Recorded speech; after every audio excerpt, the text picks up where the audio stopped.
Welcome to studies. Now today we are going to discuss a previous year question जो कि SSC CGL examination में 2022 में आया था एसएससी में। उसको हम आज एक बार देख लेते हैं क्या क्वेश्चन था और कैसे सोल्व करते हैं, किस ट्रिक से हम यूज़ को सोल्व करेंगे। तो क्वेश्चन ये कहता है कि एक डिसऑनेस्ट मर्चेंट है जो कि अपना गुड्स को सेल करता है 12.5% loss on the cost price, but use करता है 28 gram weight instead of 36 gram. What is his percentage profit और लॉस? यानी कि प्रश्न क्या है, एक बेईमान व्यापारी लागत मूल्य पर 12.5% हानि पर सामान बेचता है, लेकिन 36 ग्राम वेट के बजाय 28 ग्राम वजन का उपयोग करता है। उसका लाभ प्रतिशत और हानि प्रतिशत क्या है? चलो हम देखते हैं क्वेश्चन क्या कहता है, यानी कि क्वेश्चन को कैसे सोल्व करते हैं। ठीक है, सबसे पहले जो इसमें जो कैच है ना, वो सबसे पहले हमें क्वेश्चन के अंदर कैच पकड़ना है, क्योंकि एसएससी ऐसे ही नौकरी नहीं दे देता भाई, तैयारी करनी पड़ती है।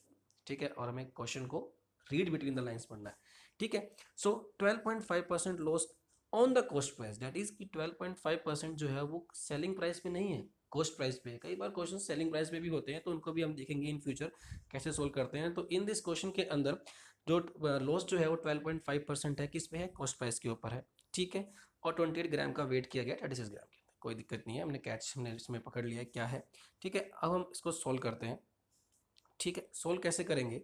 सबसे पहले हमें पता होना चाहिए कि 12.5% को हम कैसे सिंप्लीफाई कर सकते हैं। ठीक है, सब कुछ ऐसी वैल्यूज़ हैं 12.5 या फिर 33%। दीज वैल्यूज़ को हमें पता होना चाहिए कि कैसे हम इसको फ्रैक्शन फॉर्म में लिख सकते हैं, जिससे कि हमारा क्वेश्चन आंसर ईजी हो जाए सोल्व करना। ठीक है, क्योंकि अगर हमें पता है तो हम फ्रैक्शन ऑफ सेकंड में आंसर निकाल सकते हैं। सो 12.5% को, जैसे कि मुझे पता है 12.5% को मैं लिख सकता हूँ 1/8। ठीक है, अब 8 जो है वो मेरा कॉस्ट प्राइस है, क्यों? क्योंकि कॉस्ट प्राइस पे से लॉस निकाला है, और जो 1 जो है वो मेरा लॉस है। ये गेन भी हो सकता है, ठीक है, और क्या बोलते हैं, लॉस भी हो सकता है। और 8 जो है, यानी कि हमारा लॉस जो निकाला है वो कॉस्ट प्राइस पे निकाला है, सेलिंग प्राइस पे, उसके अकॉर्डिंग हम नीचे की डिनोमिनेटर वाली वैल्यू जो होती है, बटे में जो वैल्यू होती है, उसको हम लिखते हैं। सो इसके अंदर क्या है कि अब हम ये सिंप्लीफाई कर दिया, बट ये सिंप्लीफाई कैसे किया?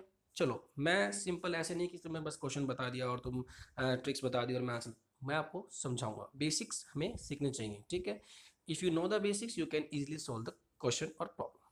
ठीक है, now come to the point, how to simplify 12.5%। We can rewrite 12.5%। हम कैसे लिख सकते हैं? 1/2 और हम सब जानते हैं कि जब हम परसेंटेज के साइन को रिमूव करते हैं तो हमें मल्टीप्लाई करना होता है 1/100 से। ठीक है, जब हम इसको सिंप्लीफाई करेंगे तो हमारे पास जो आएगा वो क्या आएगा? हमारे पास आ जाएगा 1/8। 1/8। ठीक है, ये हमारे पास आ गया। सो अब हम आते हैं कम टू द क्वेश्चन। अब क्वेश्चन पे आते हैं, क्वेश्चन क्या कहता है और उसको सोल्व करते हैं। ठीक है, without wasting our time. So here we can write CP and here is SP. ठीक है, CP मतलब कॉस्ट प्राइस, SP मतलब सेलिंग प्राइस, दैट इज। ठीक है, अब हमें पता चला कि 8 रुपये की मैंने कोई चीज़ खरीदी, उसको जैसे कि मैंने बताया था 1/8 है, जो 1 जो होता है लॉस और गेन को फाइंड आउट करता है, और ये सेलिंग प्राइस और कॉस्ट प्राइस को फाइंड आउट करता है, बताता है। ठीक है, डिनोट्स करता है। सो अब हम देखते हैं कि 8 रुपये की चीज़ मैंने खरीदी, उसमें से मैं 1 माइनस करूँगा तो मैंने 7 रुपये की बेची होगी, तभी मेरे पास 1 का लॉस आया। ठीक है, सो इन दैट केस अब क्या किया? अब 28 ग्राम का वेट किया व्यापारी ने। ठीक है, 36 ग्राम का वेट यूज़ करना था, तो हम क्या ले सकते हैं? 28 ग्राम का, यही भी एक कैच है। ठीक है, ये हमें ऐसे लिखना है। अगर हम इन दोनों को मल्टीप्लाई कर देंगे तो हमारा आंसर आ गया। देख रहे हो, तुम्हें 1/8 पता था, तुम्हें पता था कि 28 ग्राम यूज़ किया, 36 ग्राम की वजह से तुमने फाइंड लिख दिया। ठीक है, तो यहाँ पे हमारा आंसर आ गया 224, और यहाँ पे आ गया 252 ऑन मल्टीप्लीकेशन। ठीक है, अब तुम्हें पता है कि यार कॉस्ट प्राइस कम है और सेलिंग प्राइस ज़्यादा है, तो तुम पता लगा सकते हो कि ये तो प्रॉफिट ही है। यानी कि आपके पास 4 ऑप्शंस हैं, उसके अंदर लॉस, प्रॉफिट, लॉस और नॉन ऑफ द अबव लिखा है, तो you can easily tick without checking the values, it's a profit. ठीक है, सो प्रॉफिट तो आ गया, अब हमें निकालना है प्रॉफिट परसेंटेज। प्रॉफिट परसेंटेज हम कैसे निकालते हैं? प्रॉफिट परसेंटेज निकालने के लिए हमें पता होता है कि प्रॉफिट में हम क्या करेंगे? Selling price minus cost price. ठीक है, तो मेरे पास कितना आ गया? 28। गॉट इट, 28 आ गया हमारा आंसर। अब हमें निकालना है परसेंटेज प्रॉफिट। ठीक है, प्रॉफिट परसेंटेज निकालना है, यानी कि हमें क्या निकालना है? प्रॉफिट परसेंटेज निकालने के लिए हम क्या करेंगे अब?